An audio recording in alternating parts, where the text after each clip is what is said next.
Good evening, everybody. It is Workbench Wednesday. It is March 17th, 2021, and unfortunately, it's a beautiful night outside. We should be outside doing our show tonight, but we are dedicated to doing our structure repair and maintenance show for you, and it's going to keep this a little bit shorter for you guys.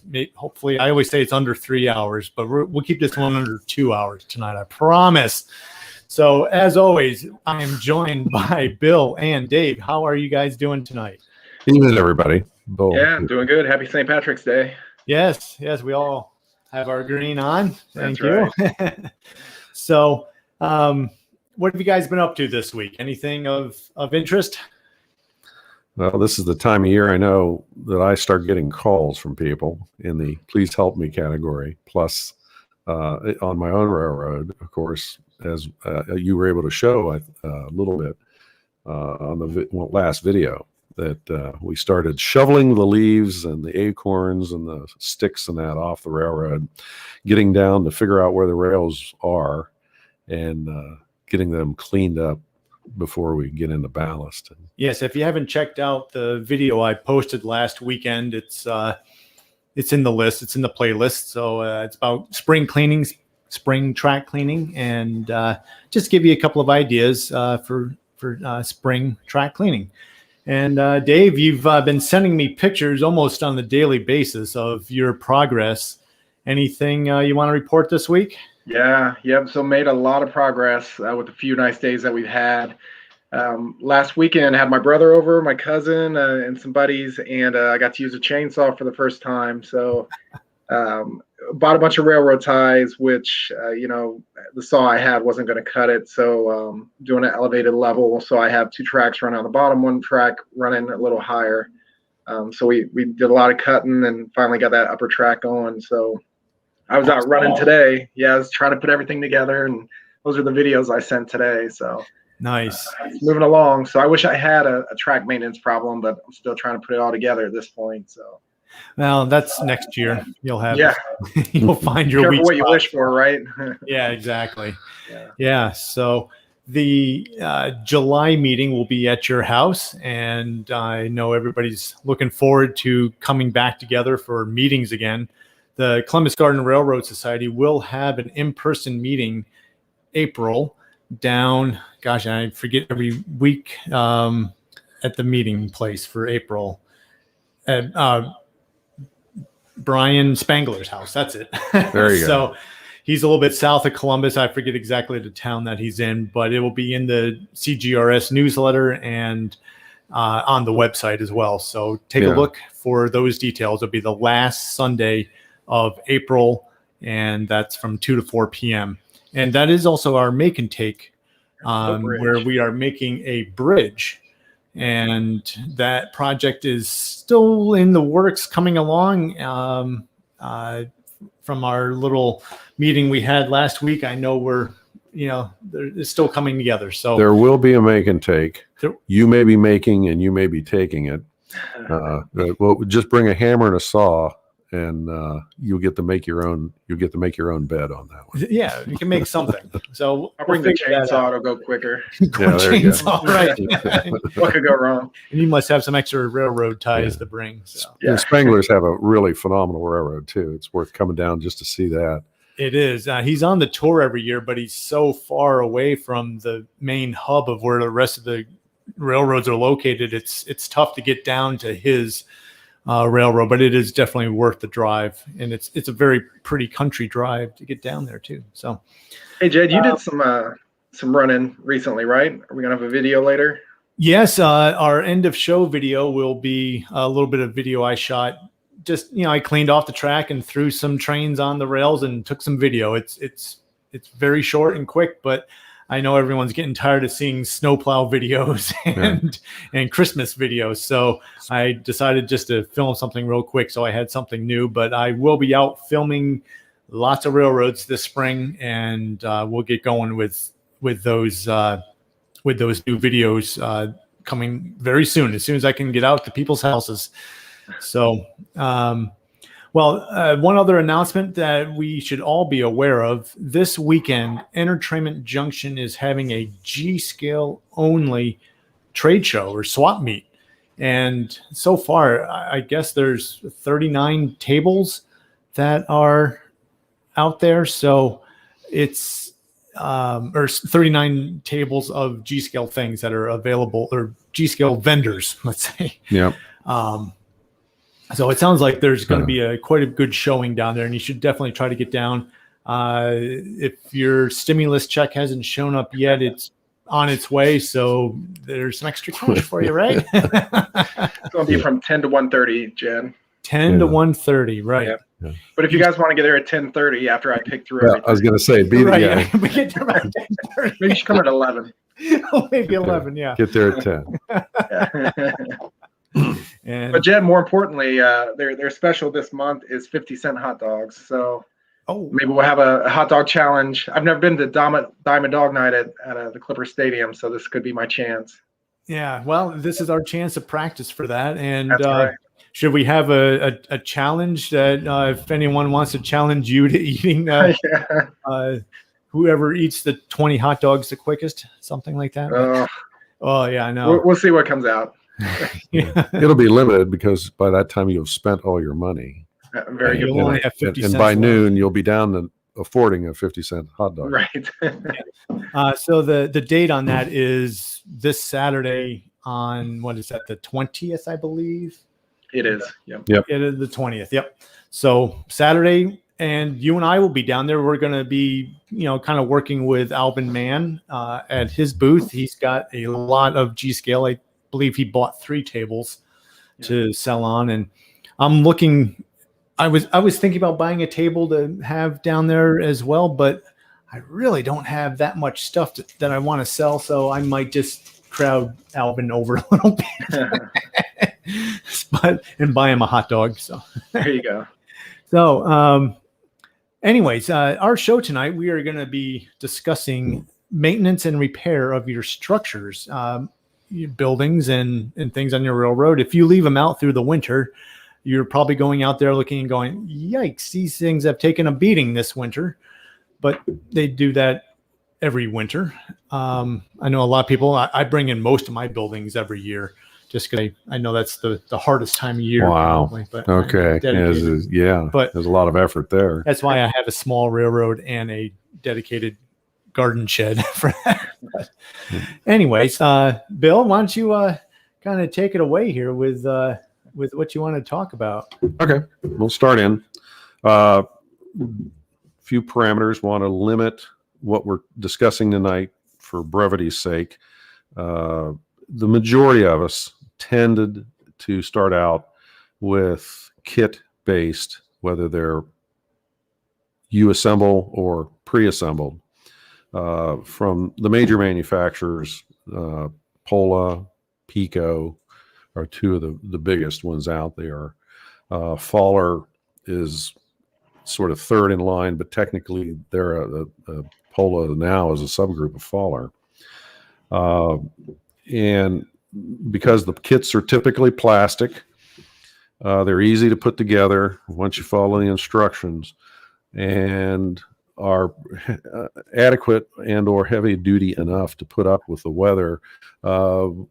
If you do leave things out, like I do, either through some of the display railroads that pretty much mandate that they stay out, or my own personal railroad where maybe I get lazy enough that I decide that it looks great outside and will let Mother Nature weather it rather than I weather it, you're going to wind up with kits that start looking like this. Let's see where we're at here. If you look here on the side, for example, one of the most dominant things that I typically find with the kits is Mother Nature is great to, quote, weather it, but most of the time, and particularly after winter, it winds up being moldy or at least certainly dirty. And the dirt and grime is attached to and held on. Some of it will come off, but it takes some effort in that regard. And then, of course, you inevitably get parts that have come and gone. I know in this case, my window up front is loose at best. It hasn't completely come off, But it wants to. but it's wanting to. I'm telling you now. And doors, windows are notorious. And then, of course, there are some parts. For example, on this particular kit, the trim piece that is purely decorative, a piece has stayed on. Actually, one piece is broken off. I'll claim that's probably a squirrel that decided it looked good to eat. And the other one's fallen off as a matter of course. And so now you're left to the matter of determining, well, what the heck we're going to do here. The other point would be the windows. Even under the best of circumstances, just like the windows at your home, they've gathered up dust, grime, dirt, and crud, and are usually pretty dirty, both inside and out. Some of us, and I recommend having the structures on a base that is either part of the structure or that the structure can be placed on and positioned so that it stays there. It tends to protect the interior of the structure from insect infestation, squirrels, and a few other friendly animals that tend to dig down through the soil at times, and appreciate the warm little boxes that you're providing for them. And, the usual, bird dew and whatnot. These tend to be purchased for birds. There's a little bit of that left on this one. As a general rule. Okay, so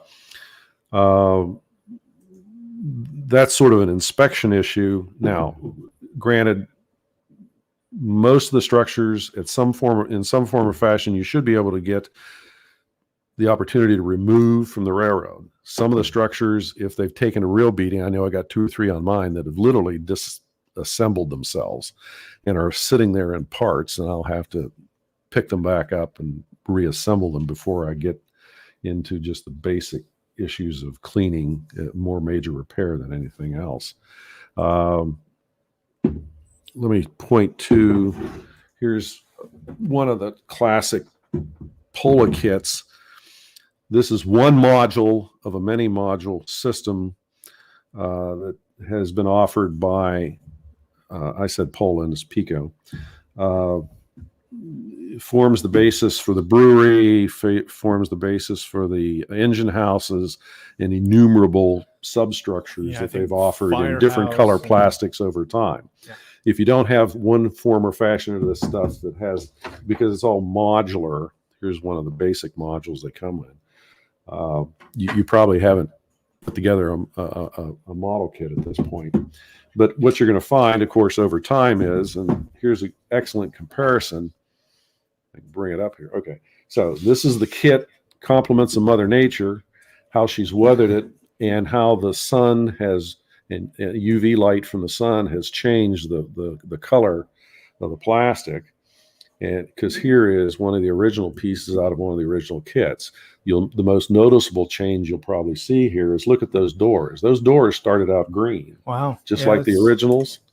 And as you can see now, they're, well, at best gray. Now, if you like gray doors, fine and dandy. If you don't, well, you're going to probably get into a repainting function along the line. Are the insides of your weathered building, are those still green on the inside of those doors? They're better, but still faded. Oh yeah, they're still faded up inside. Yeah. This building here is 15 years old. Oh. The things that really take a beating are the windows. You can see how they've crazed over time. Here's a brand new, where are we at here? Okay. Brand new acrylic window, right out of the kit. Clear, looks like glass, looks beautiful when you first put it together. And then a year or two out, the sun starts fogging up the acrylic. And ultimately, it turns to this matted format you're looking at here. Now, I'm going to actually, there's one in low, even though that's a weather disadvantage. It does present an opportunity if you light the interior of your structures, because typically the clear acrylic does not show up well when the interiors of the buildings are lit, because the light obviously shines right smack at them, and you tend to get the glare of the lamp Yes. up inside. Whereas once they're frosted, complements of Mother Nature, or another point I'll make a little bit later, where you can pre-weather that, it frosts the light and you get a nice glow coming through the acrylic. I will comment, the video I did about a year ago is one of my first videos I did on putting solar lights into buildings. I did a building that same size building, my brewery kit, and I have clear acrylic lights, and it's like, boom, there's like a single light inside, and it's really bright. And having a frosted tint in there would make a big difference. And I know you have a tip coming up on how to do that, so I won't spoil what you're doing. Okay, but we'll get there. Get there. Remind me in case I forget about it. Right? Yeah. On the Pico. Okay, so we talked Polo, we talked Pico. Polo is probably the first major manufacturer out there that makes kits specifically for G scale. And I think David, in the back, in the back of David's position here, you'll see one of the Pola station houses as off to your other side. Yeah, the other station house. The other station house there, David. I had a 50-50 shot there. There you go. All right, you're good. Go. There you are. And these things hold up phenomenally, because the plastic is incredibly thick. They don't warp, even out in the sun, and they go together real easy, and have held up exceptionally well over time. So, Bill, here's the rest of that station house. So there you go. And why there's I'm only really a few parts interested that in come this off one here. there's only a few parts that come off of them each year. And Well, I don't think some of these are address that supposed to in- come off, but The Pola kits tended to use similarly this thick plastic for the acrylic to simulate the glass windows, and it tends to hold up better over time. Whereas in the case of the smaller Pico structures, like this puppy, and like all these windows up here and on the sides, have a very thin acrylic sheet, actually is bendable, and you're supposed to cut this out with a pair of scissors, glue it to the back of their window systems, which you can do, and they do, and they're in there, but they will come out much easier. And so I've gotten used to, over time, actually getting clear acrylic sheets from people like Cadillac Plastic and some of the other online suppliers, and because it's thicker, if I don't have excess from the kits that I put together, and use the thicker acrylic material to glue on, it just holds up better. Yeah, This stuff also flexes because of the heat and cold over time, and therefore tends to pop loose from the glued effort that you get in the kits. Another one of my hobbies is stained glass, and I've put scraps of stained glass panels into the windows there, and with it lit up, the potential is to make some really cool colored lights in the buildings and whatnot. But glass isn't going to fade or etch, and a lot of times the stained glass already has kind of a coloring tint of, obviously of different colors, but it can be very wavy and you really can't see through it, so it does deflect and diffract the light very well. I'll make a quick comment before I move on too far. A number of the Pico smaller scale kits do come with colored plastic, and I have to say I found the colored plastic holds up to the UV problem outdoors a lot better. It will fade, but it still looks natural and appealing over the longer haul. Where in the case of their white styrene that they typically use in some of the kits for windows and doors, this white that you start out with in probably about a year's time is going to turn a almond or a dirty white, And that's not just because of weathering and dirt. It literally just changes the physical color of the styrene. And you're going to find yourself, just like you do with your home, having to paint. If you want it white, you're going to have to come back and paint it white. And by the way, I do recommend using house paint, all for the same reasons that we use it on our homes, use it on the smaller structures, because it has all the UV protection and tends to put up with freeze-thaw cycles and hold to the surface for all the same reasons. Hey, Bill, you've mentioned Pico quite a few times, and all the structures I do have are used. But I did see that Pico put out a video maybe a couple months ago about putting together one of their kits, which was useful. I think they trimmed it down to about 15 minutes. So if you're new and you've never put anything together, that's probably a good video to start with. And after watching a few minutes, I knew buying used is probably the best option for me, because there were a lot of pieces to it. Oh, but those kits are a lot of fun. And I bought a new used, I'm sorry, it was a new old stock train station building last year, a Pola building. And yeah, it's just a good afternoon, snowy afternoon project to make a new building. And I know Bill probably has his own opinions on what adhesive to use holding those buildings together. And I've got my own opinions. So let's compare notes here on how we like to hold buildings together. I got mine tipped from a guy who I bought a lot of my old buildings from, some old Pola buildings that were out in his yard for 15, 20 years, never brought inside. And the buildings were all put together with clear silicone. And he says you might have to rebuild them every couple of years because the silicone will just break down. But it will flex, and with the heat and freezing cycles that we have, they'll just bend and flex and hold up. And so I got a whole brewery kit that was just all pieces. The whole thing was all in pieces because he had taken down his railroad into save space. He was saving space by just flattening all the pieces down. And so I have siliconed it all up with clear silicone, and because you can pull that silicone off like big strip of rubber basically, and when you got to redo it, and mine had been out there for 4 years. I bring it in the winter, but the silicone has held up very well for me. Bill, what's your opinion on silicone or CA glue? Yeah, I'll jump on that. That's okay. Yes, I brought my own silicone with me tonight. Oh, good.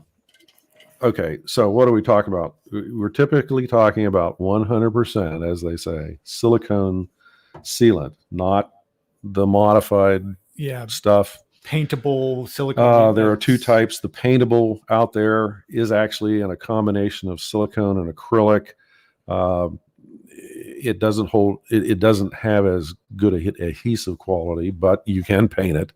But the typical things I recommend with the use of the silicone is to put it in places that you don't normally see, therefore you don't normally have to paint in the scheme of things, and use it for major attachments.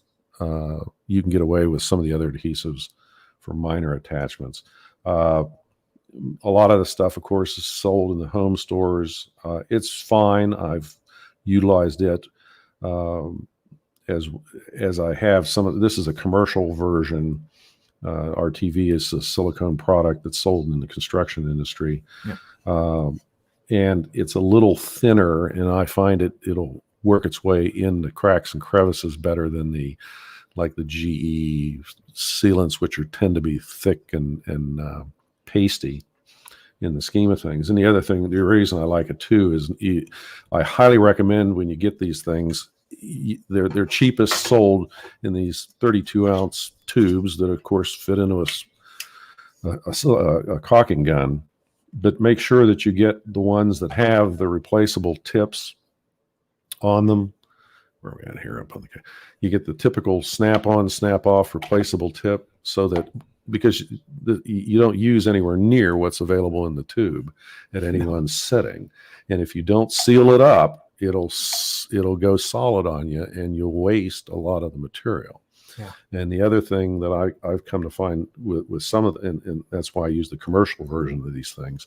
Not only does the tip come off, but the tip comes off the actual tube in my case, because this being triangular, The silicone, if left to set long enough, will still set up because moisture still is the means by which it sets, and it'll find its way in there. And of course, in this case, you can take these tips off, run a small screwdriver down there and clear the tips, and you're right back in the business, and you haven't wasted the bulk of the silicone in the material. I'm not here to sell silicone, but it's here that, it's these little things that when you go to pick something up and you want to use it to solve one of your sealing problems, you want it to work, as opposed to figure out that the thing's solid through and you might as well pitched it in the can when you stopped using it last time. And asking the question here, why would we use silicone over airplane glue or CA glue? Your the model airplane glue. The couple advantages to silicone is it's inexpensive in relative terms for the bulk of the material you get. It is forever pliable. It has an extreme capability of stretching to put up with the inevitable freeze thaw that happens on the kits. I think that's a good way to put it. When you get a kit, you're gonna wind up with one of these, or one or multiple of these little squeezy tubes, which is a plastic compatible styrene based glue that you can and will most likely put the kit together with on starting out, and even I do that. But a couple of issues with these things. One, these things, you read the instructions. They're not only flammable, that's what the little fire thing is on the back, but it's also extremely, you're not supposed to breathe it unless you're in a, quote, well-ventilated area. And it's really hard to do that inside without smelling the place up. And therefore, you have to take cautions, otherwise you'll be actually harming your own self with the problem of breathing the stuff in. Whereas the silicone doesn't have that problem. Silicone, I'm not suggesting you eat it, but on the other hand, you can work with it and utilize it, and it's not going to harm you because of the volatiles in it, because this uses water, actually humidity in the air, to set itself. Whereas all of this stuff requires evaporation of the petroleum vehicle in it in order to set itself on the plastic. Yeah. Bill, did I hear you say you start with that CA glue, then you move to silicone, or? Well, yeah, I mean, I use, typically starting out with, when the kits come from the manufacturers, I utilize what they give us. Hey, I've paid for it, go for it. Again, well-ventilated space. You got to have at least a fan on and a door open or a window somewhere along the line to do that. I agree. Mr. Pickfoy recommends not eating silicone, and I concur. I concur with him. Don't eat it, but you can work with. You can get it on your hands. Unlike ACC glue, which if you get it on your hands, you may wind up a trip to the hospital trying to get your fingers undone. And this stuff, again, has the problem of it will eat into your skin because it is a petroleum-based product and require you to. Mr. Shepard has chimed in here. Welcome, Bill.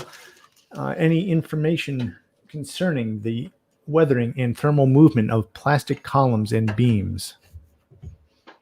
And information concerning the weathering of thermal movement of plastic struck columns and beams. Aha. Okay. Yeah. In my architectural profession, we use the plastic struck product all the time. That is like 100% pure styrene. It is not UV compatible. Outside ultraviolet light does not like it. If you're gonna use it outside, exposed to the weather, you got to paint it at the very least, in the scheme of things. But it's great when it comes to gluing together with styrene glue. Basically the glues melt the plastic parts together, and then the volatile sloughs off, and it's like welding, quite frankly. The parts are retained together almost as one piece because of the welding nature of the glue in there.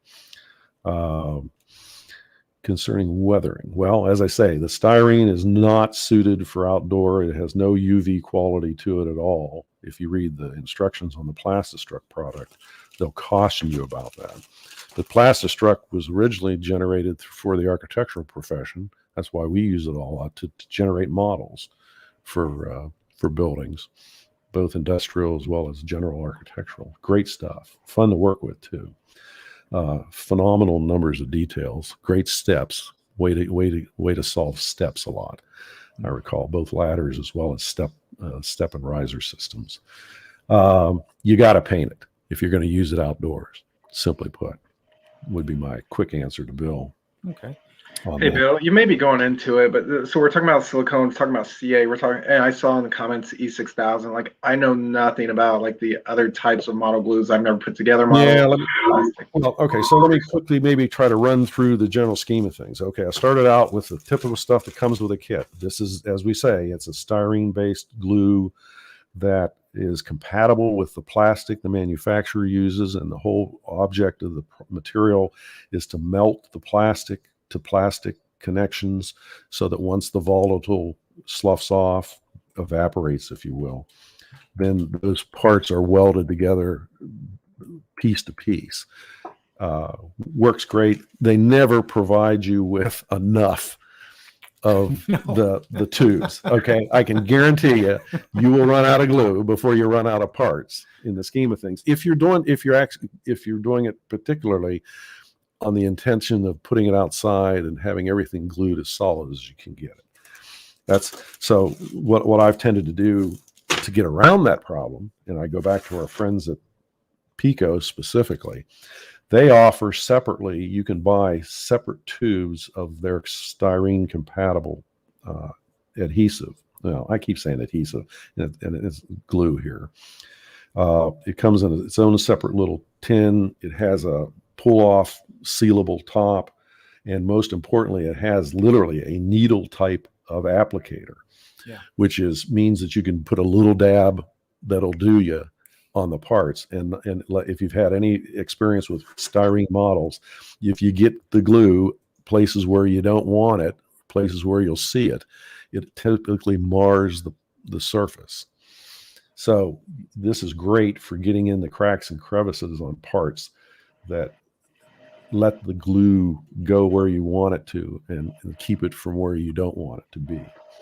And this is a lot cheaper than trying to buy the single tube stuff for the most part. And it's dead on compatible. Each of the plastics the manufacturers have slightly different mixes to them. And so there's some of the glues work better with some plastics than others. And so I found this to be a dead ringer for my use with the Pico and even the Polo products. And it goes a lot further away, and it's a lot less expensive to put parts together. So what am I saying? Well, initially when I put the kits together to get everything started, like this thing, yes, I'll use this that comes with the kits, or buy this as a separate piece to utilize to get it started. But before I put these outdoors and keep them outdoors, then I go ahead and revert back to the silicone material.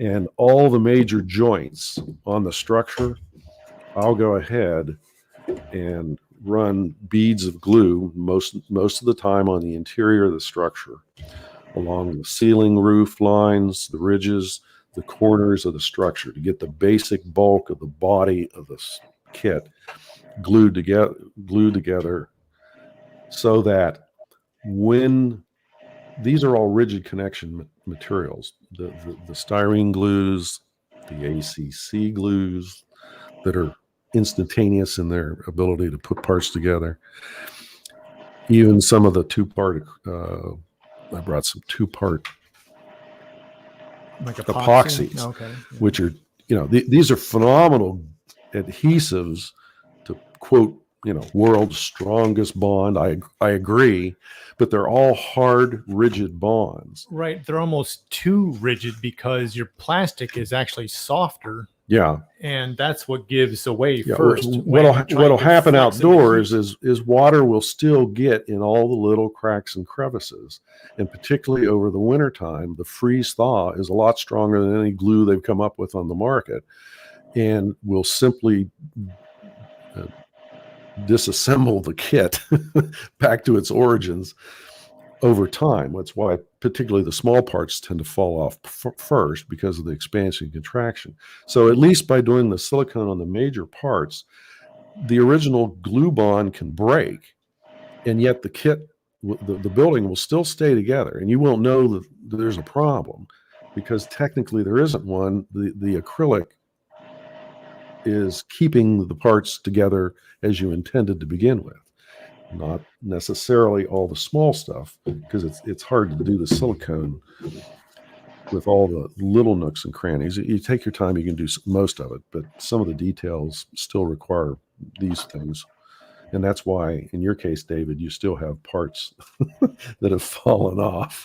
Can we get another shot of the glue in the red container? We're getting a request from Doug. In the red container? Well, the Pico glue. Pico glue. Oh, okay. Yeah, get a close up of that on the on the dash cam. Yeah, how about the bench cam? There we go. Notorious Pico numbers or you can buy these separately. Oh gosh, it feels like I'm dripping it here. Pico 50. Oh, here we go. Mr. Pictovid to the rescue. There you go. Okay, you can buy these in separate squeeze bottles, or you can. They sell them normally 10 to a box.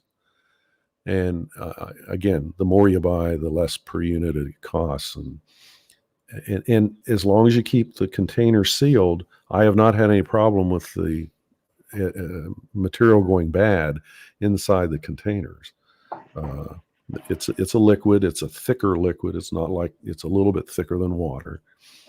And I've not had it go bad on me.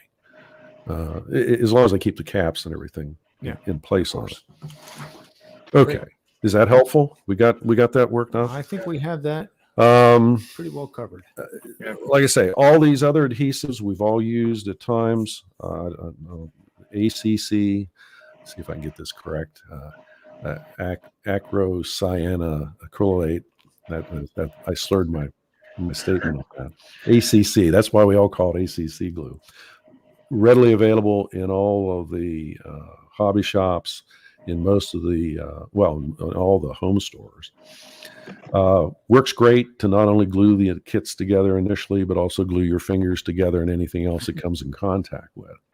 Yeah, Deb Sweet has a question if this glue will work on small plastic parts that are broken off trains. Well, who has parts that have broken off trains? That never happens. Okay. So when it comes to the actual railroad cars, particularly like in the case of LGB and most of the manufacturers, because of the abuse factor, those are not normally styrene.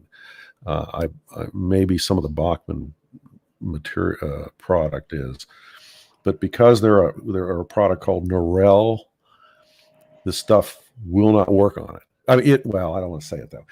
It will bond pieces together. It'll definitely work. The problem is it won't work indefinitely. Okay. There's darn few things. The only thing that I have found that tends to work here's a product by Loctite that I can get at Menards and any of the home stores. It comes super glue. Is that what it is? It is a super glue. It is an ACC glue, but it is a gel. It is not just a plain liquid. And for whatever reason, whatever they do to generate the gel maintains the bond softer than a hard ACC bond. And therefore it tends to hold up with gluing parts together. The best product I had found, and I didn't bring it tonight because I used it all and I can't find it now. And it was one of those stupid, as seen on TV things, which normally you stay the heck away from.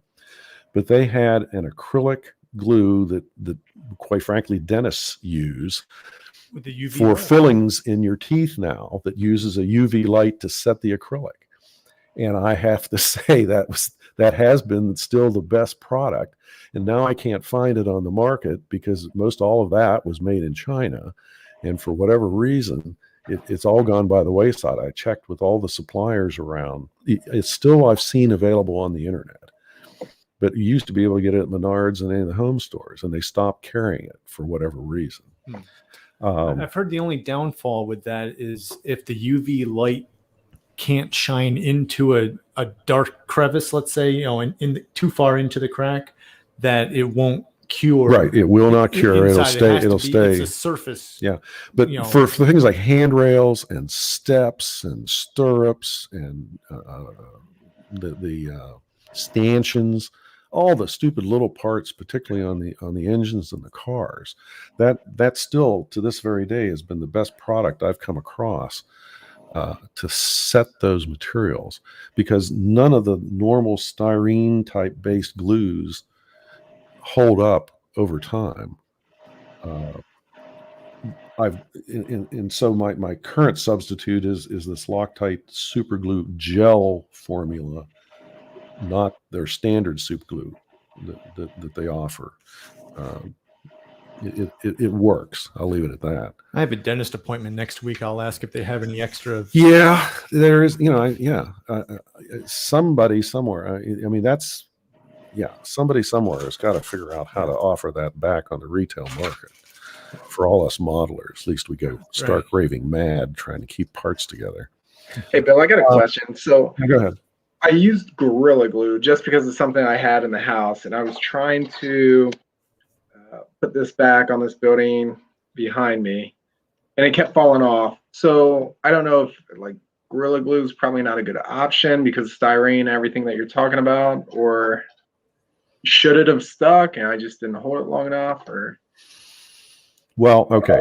Any glued part, you have to be sure that the surfaces are clean, number one, and the surfaces are, quote, smooth. That's why you wind up just like you do when you start out with the kits to assemble them. Typically, we use X-Acto knife to cut the spurs off and clean the surfaces, scrape them to clean them off, and then if we're really gun-ho, I use a file. This is a rasp.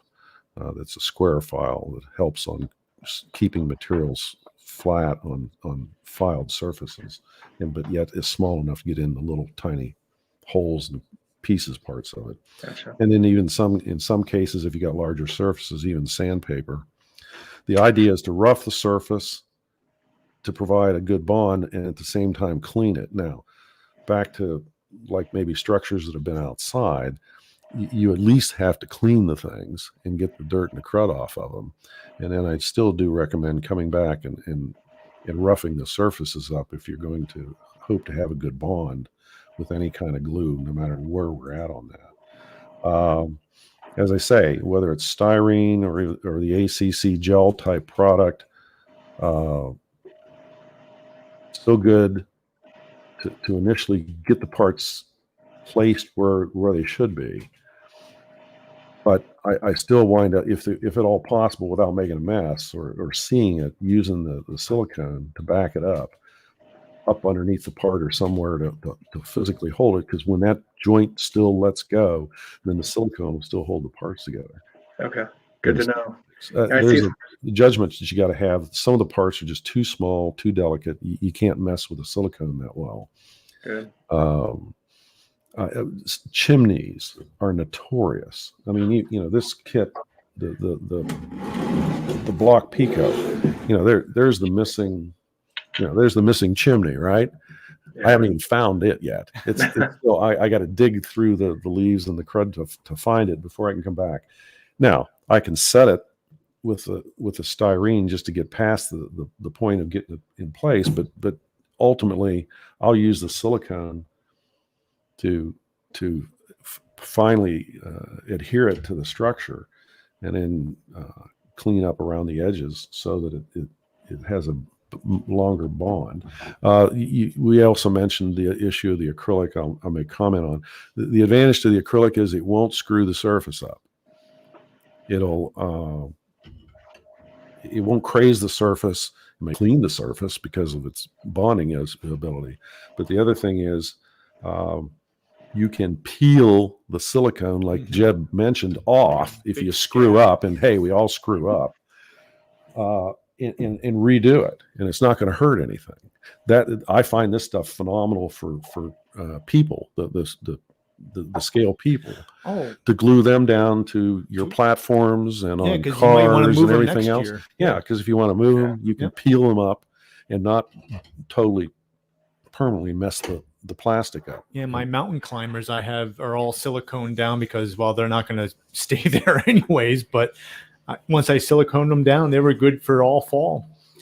Okay. Then you just my people behind me. See what they're done.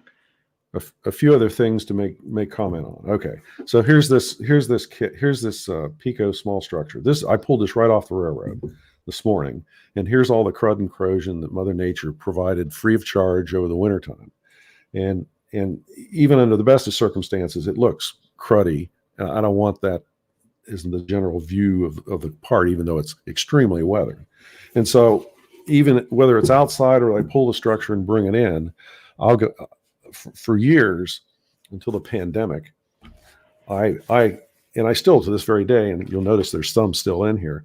I recommend a product made by Clorox. The Clorox company is their 409 all-purpose cleaner. It is a strong, basic detergent that, first off, kills any mold that you may have on the building and gets into all the dirt and everything. And you can still rinse it all off with water and be in good shape. Now, the other thing I'll typically do is spray the surface with the cleaner. I'm not going to do it in here on Jed's nice little table. Sorry, near the computer. Right. And then I'll take typically a paintbrush, whether it's a big paintbrush for a big structure or a smaller paintbrush, and then literally use it to clean the surface off. That's how I did this side. This was sprayed, and I used the paintbrush to go down it to clean the crud off, and sprayed it with water, and that's it. What you see is what you get. Okay, so it cleans all that crud off. This side is cleaned off on the roof versus this side. Now you may not decide you want to clean the roof off because roofs are pretty cruddy anyway.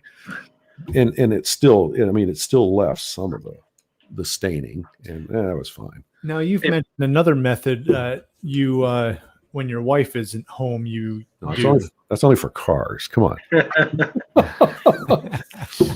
I don't really recommend it for structures because again, the heat and the cold of the sheer blast of the water tends to disassemble your kits. As far about the dishwasher, most kits are big enough; they don't fit real cool in the dishwasher.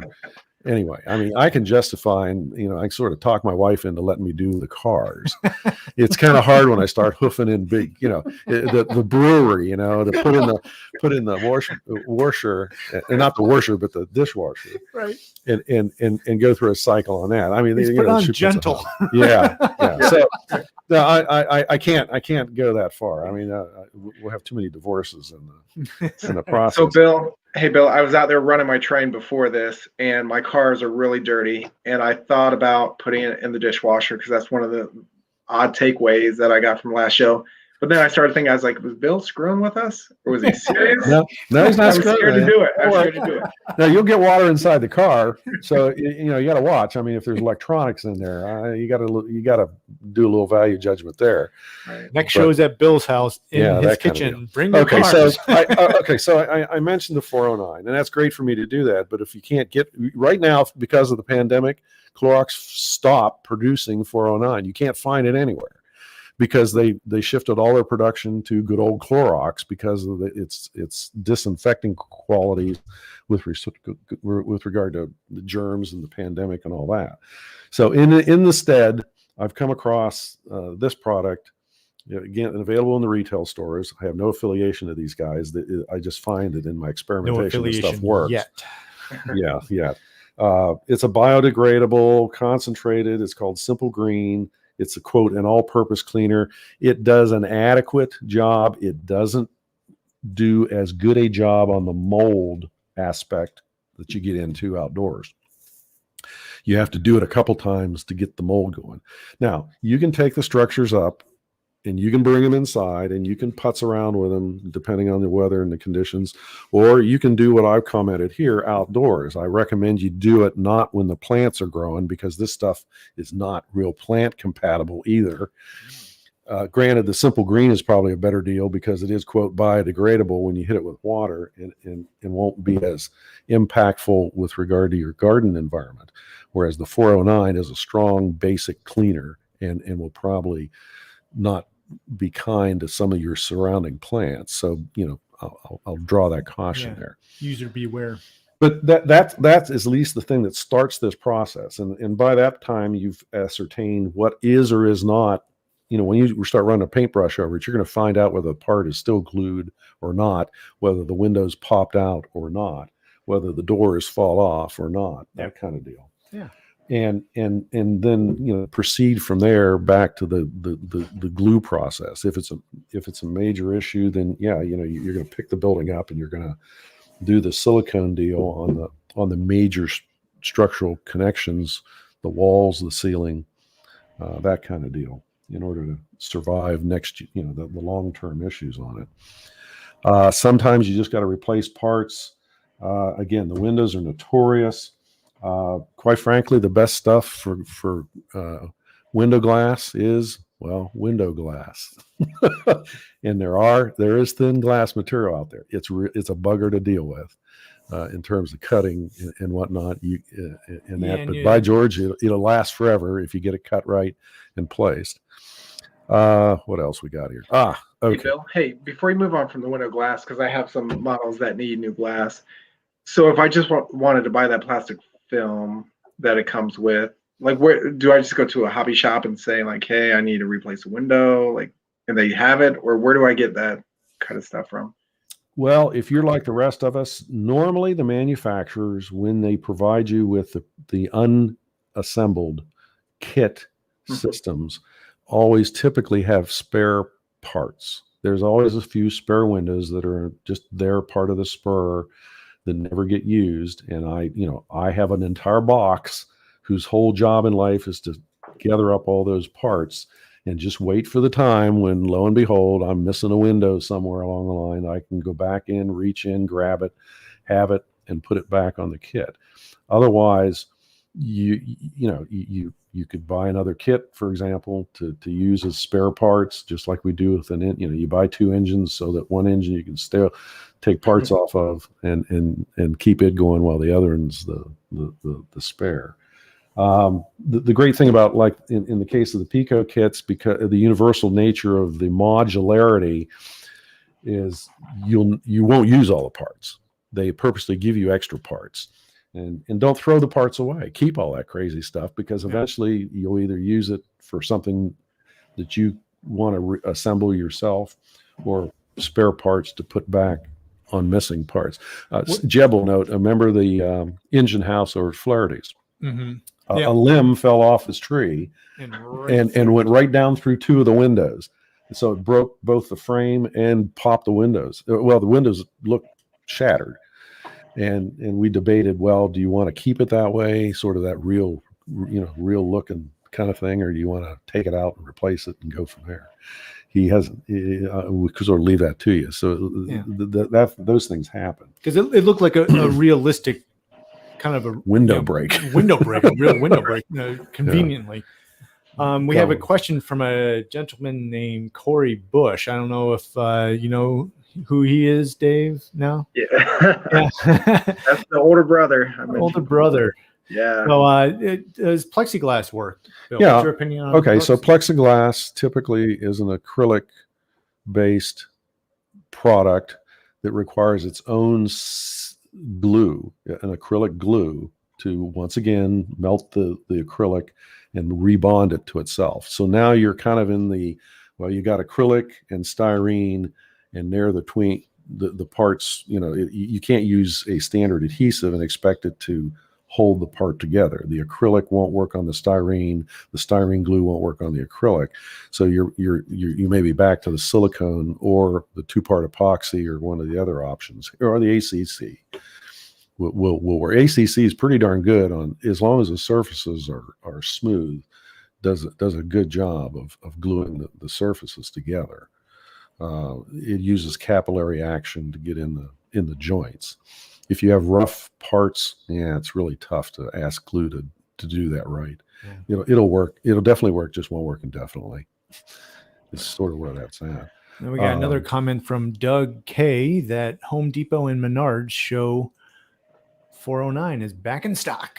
So. All right, I'll be there tomorrow. All right. I even called Clorox Corp when because this I've guarded now like this was gold, the 409 here, and I didn't want to use it only in the extreme cases, and have been using the simple green as a result, but it just doesn't take care of the mold as well as the other product does. The 409 technically, even because of the strong basic nature of it, etches the surface slightly. So if you're going to paint, and I've used this on like box cars or your wheeled equipment, it will really etch the surface enough so that when you paint it, it creates a really great bond. Of course, it assumes you clean the 409 off with a good water wash down on the thing. Yeah. Okay, two other things I want to make point. Hang on, one more follow-up question from Go Corey. Will hot glue work for the plexiglass? In my opinion, I don't think hot glue is really meant for outdoor use. It doesn't. It might hold up for very temporarily. If you're in a pinch, it will hold something together for the day for your show or something. But I have tried hot glue outdoors. It's been a disaster because it literally remelts itself under just the normal temperature of the sun, and disassociates itself with the surfaces. Great for spot doing, but it just doesn't do it over the long haul here. No.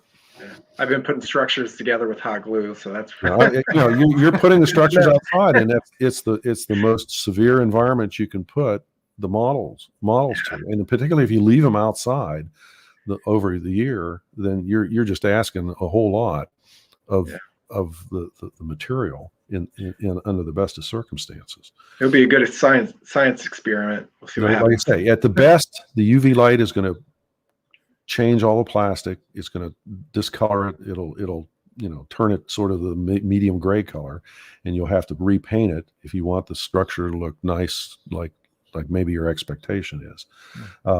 You're going to have to clean it every year because every time you get a rainstorm, you're going to get water and mud splash on stuff. And I think a lot of us do that with a hose anyway.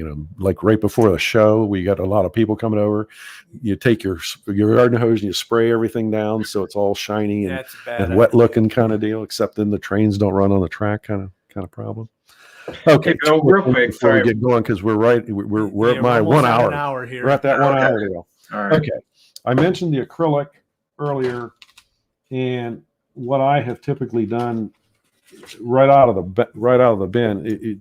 This is right out of the Polo. The Pico kits, and it starts out clear acrylic, looks great, and you can see down inside the buildings. But if you light the structures right off the bat, you won't.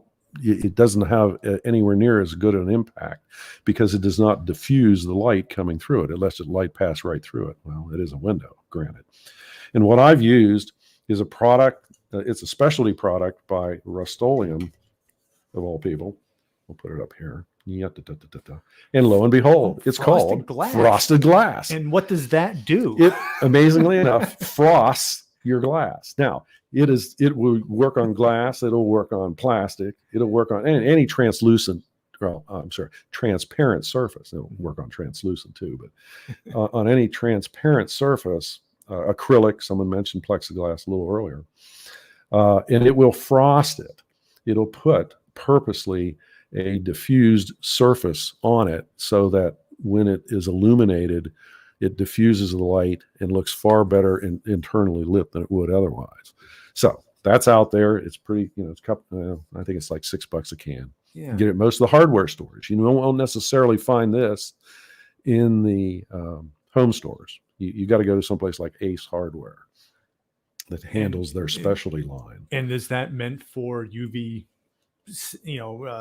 hardy? It may not be perfect for UV, long term, it is basically a satin acrylic finish. Okay. Which does blend me right into my last point here tonight. Okay. Now, in my case, I've typically relied on Krylon as opposed to Rust-Oleum. This is a clear acrylic overspray. It is intended to protect any surface you spray it on from the degradation of UV light, the color changing, the brittleness that occurs over time, that kind of thing. And so what we've gotten to do typically is, if you do nothing to the kit other than assemble it and accept the coloration that the kit comes with right out of the box, if you want the coloring particularly to last for a couple years, then you take this product, open the can up, and you simply spray it.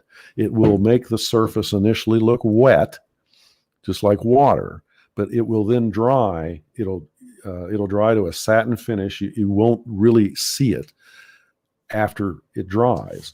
And the reason I use the Krylon over the Rust-Oleum is this stuff it dries in less than 5 minutes, whereas the Rust-Oleum takes at least an hour plus to do the same job, because I guess the different volatiles they use in the mix.